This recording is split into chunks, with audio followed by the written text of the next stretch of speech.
أعوذ بالله من الشيطان الرجيم بسم الله الرحمن الرحيم. I seek refuge in God from Satan the accursed, in the name of God, the Beneficent, the Merciful.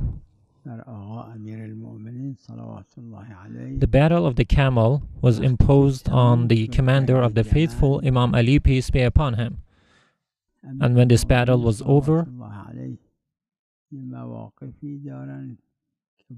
Imam Ali, peace be upon him, adopted certain policies which are exceptional in the history of wars and conflict, with the exception of the wars that were imposed on the Holy Prophet of Islam.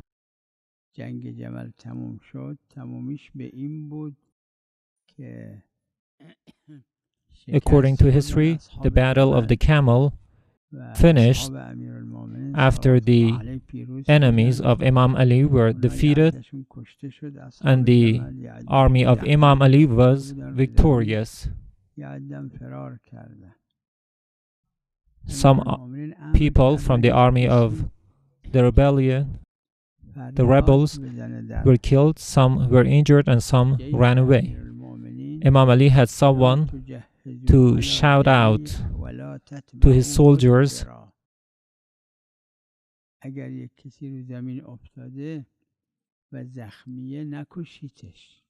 to not kill anyone that is injured in the war. It is clear that those people who were wounded or injured during the battlefield, they were the people who actually accused Imam Ali of apostasy, and they tried to kill His Holiness and other Muslims and other soldiers of the army of Imam Ali, peace be upon him. They were wounded and fallen on the ground. However, when the war was finished, Imam Ali shouted out to his soldiers and did not allow them to kill or hurt those people. Even today, if you read the story of wars, you can find a lot of cases in which the victorious army kills the enemy soldiers that are wounded. And this is why what Imam Ali does 1400 years ago, it is a great demonstration of virtue in the entire history. That your youths can read the history for themselves and see the outstanding show of Islamic virtue by Imam Ali, peace be upon him, during his battlefield.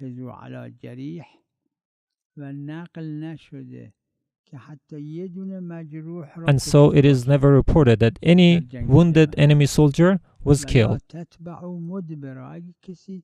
And in addition to that, Imam Ali also shouted to his soldiers to not chase after those enemy soldiers that are running away from the battlefield. This is also a very exceptional virtue which cannot be found in the history of other wars.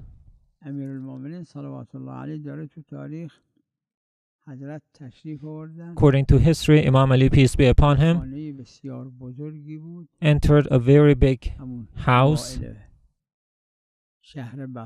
which was in the suburban areas of Basra city.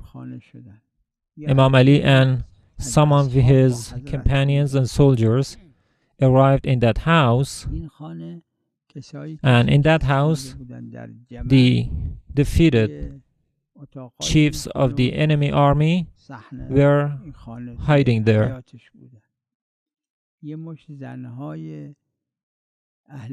There were also some women who were the wives of the enemy soldiers. When Imam Ali arrived in that house, some of those women started crying and accusing and shouting at Imam Ali, peace be upon him. They were the defeated side. However, they protested to Imam Ali, peace be upon him, saying that you are the killer of our men.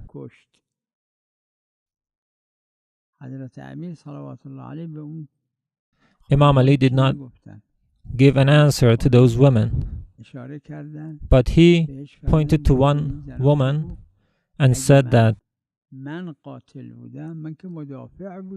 I was just only acting in defense, and you and your men were the people who started this war. And as soon as they ran away, I did not follow them. The Imam said, if I was the killer, I would have killed those chiefs, those enemy leaders that are hiding in those rooms. And in those rooms were the warmongers hiding.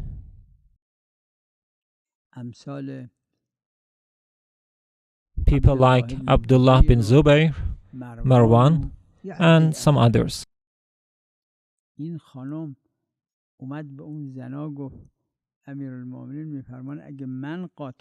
so this woman said that Imam Ali knows that these rooms are the hideout of those enemy leaders. And so all the women became muted.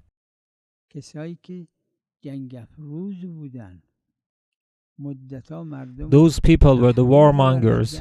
They were the people who started this campaign against the holy Imam Ali, peace be upon him, and encouraged people to join this campaign to split the Muslim world in two. However, when they were defeated, they were hiding in that room, and Imam Ali did not try to capture or kill them. And by the orders of Imam Ali, no one was given the permission to go after those people.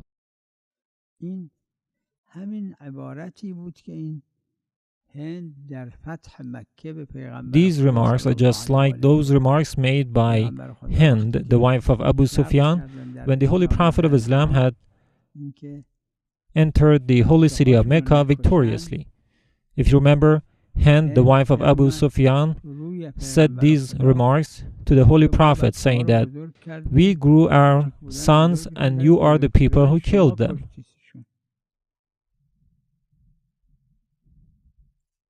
It was just the same remarks said to the Holy Prophet and to Imam Ali, peace be upon him. And the Holy Prophet and Imam Ali were only acting in defense when the enemies attacked him.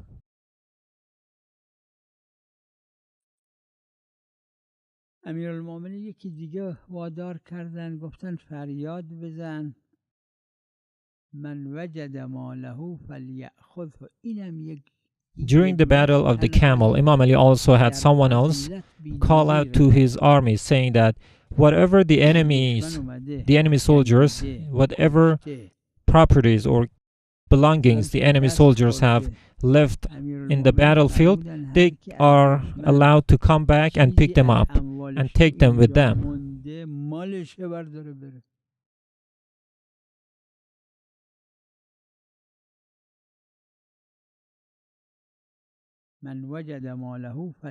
So the enemy soldiers were given the permission to come back to the battlefield and reclaim their belongings.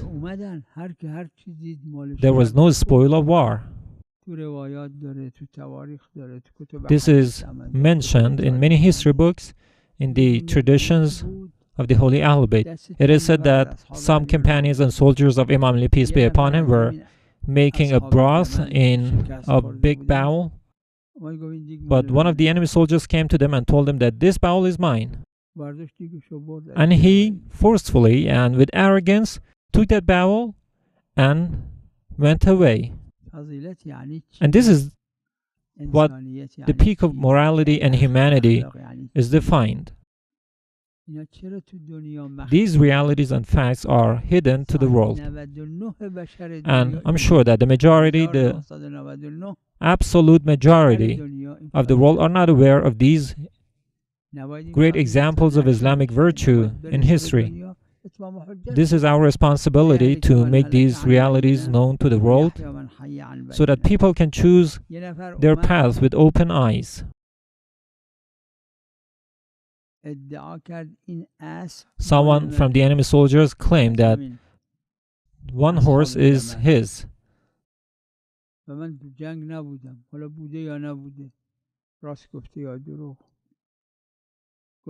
He claimed that the horse is his, and he said that someone had taken the horse as a trust, and this person who had taken the horse as a trust used the horse to come to the battlefield, and now he is killed. Imam Ali said that if the person could prove that the horse is his, he must be allowed to have his horse. And so the person brought some witnesses to Imam Ali, and he took away his horse. These are great examples of Islamic virtue. When the battle of the camel was finished,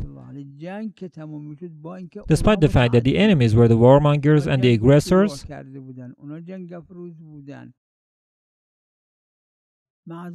however, when the battle was finished, Imam Ali quickly stopped fighting. Ammar was present in this battle. Ammar bin Yasir was present in this battle.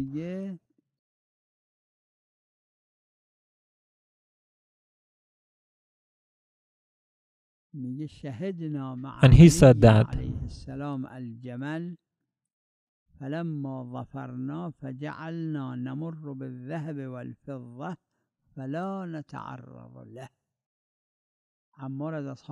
Ammar is a very loyal companion of Imam Ali, peace be upon him, who was present in the battle of the camel.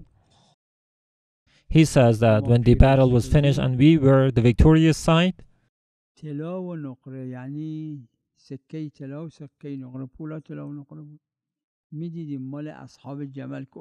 we could see that gold and silver coins from the enemy soldiers were fallen on the ground, but we were not allowed to touch them. This is a great representation of Islamic virtue in history. Today, when two sides engage in a battlefield, in the past 50 years, we have seen a lot of wars, particularly in the Muslim countries. Since 1952 until now, it is more than 60 years that many Islamic countries have engaged in wars, and they kill one another. And so many Muslims have lost their lives to these futile and useless wars.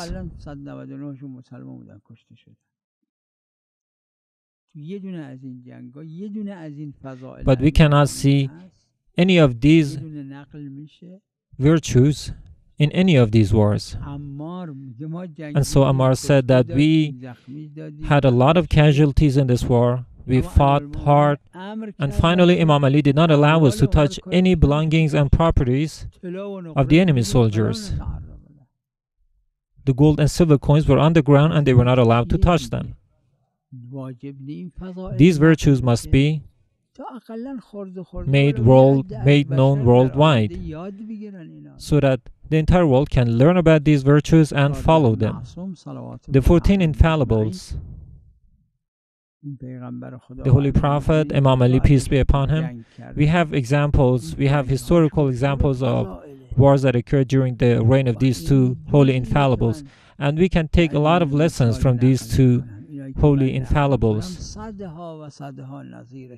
And what I'm telling now is just the tip of the iceberg. You can find many examples of Islamic virtue in every part of the life of these two holy infallibles. The world must know that one day there were leaders, someone like Imam Ali, peace be upon him, for example, who dealt with his enemies with such high show of virtue and morality. May God bless Muhammad and his pure household.